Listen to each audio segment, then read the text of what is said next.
During this course, we have used various tools such as yield gap analysis, FarmSim, DIPSIR, and Anka. Each tool has its own place within systems analysis and has a specific purpose, as well as pros and cons. The choice for a specific tool always depends on the problem you want to study. In the handout, you will find an overview of all tools used in our course, including their purpose and the main pros and cons. For illustration purposes, I will focus in this video on one particular tool, namely Anka. I will illustrate the value of Anka within systems analysis. I will start by explaining the main steps involved in systems analysis. In step 1, you describe the general problem situation, implying that you delineate your system, its boundaries, and its context, and define your research question. The input of stakeholders can be very valuable during this process. In step 2, you analyze your system in more detail, using one or more tools. In step 3, you interpret your results and answer your research question. You also place your findings in a larger context and identify and communicate improvement strategies with stakeholders. So which problems can you address with Anka? Well, livestock density varies a lot around the world and is high in, for example, Europe, the western part of the USA, and India. A high livestock density also results in a high production and application of animal manure per hectare, which can cause nutrient losses into the environment, resulting in eutrophication of water bodies, as you see here, or acidification of ecosystems.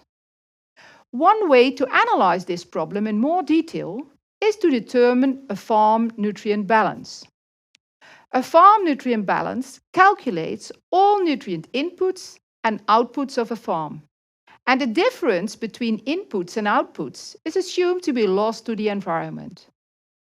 Various nutrient management tools have been developed across the world. Anka is a tool developed in the Netherlands and is specifically designed for dairy farms. A nutrient balance, however, can also be computed for an arable farm, a pig or poultry farm, or a mixed crop livestock system. Once you have calculated the nutrient balance of a farm, you start wondering, what does the outcome mean? And what can a farmer learn from this? So you enter the step of interpretation of results. By comparing his or her nutrient use efficiency with previous years or with peers, a farmer can identify strategies to reduce losses to the environment. Before you draw your final conclusions, however, it's wise to place your findings in a larger context. In the Netherlands, milk production is expected to further increase due to abolition of the quota. Dairy farmers are obliged to use Anka in order to accommodate a growth in milk production within the environmental carrying capacity of the Netherlands. Farmers are facing new regulations, focusing mainly on restricting an increase in phosphorus surplus per hectare and on limiting the total phosphorus production of the dairy sector. The latter is achieved via so-called phosphate quotas. A farmer, for example, who can demonstrate a higher phosphorus efficiency via Anka is allowed to increase his or her milk production within the existing phosphate quota. So Anka is used to accommodate growth of Dutch milk production within the environmental carrying capacity of the Netherlands. Anka, however, is a tool directed at on-farm losses. Before you can implement an improvement strategy deduced from Anka, therefore, you have to explore the risk of pollution swapping. Or in other words, does your strategy increase environmental issues not addressed in Anka, such as water or energy use?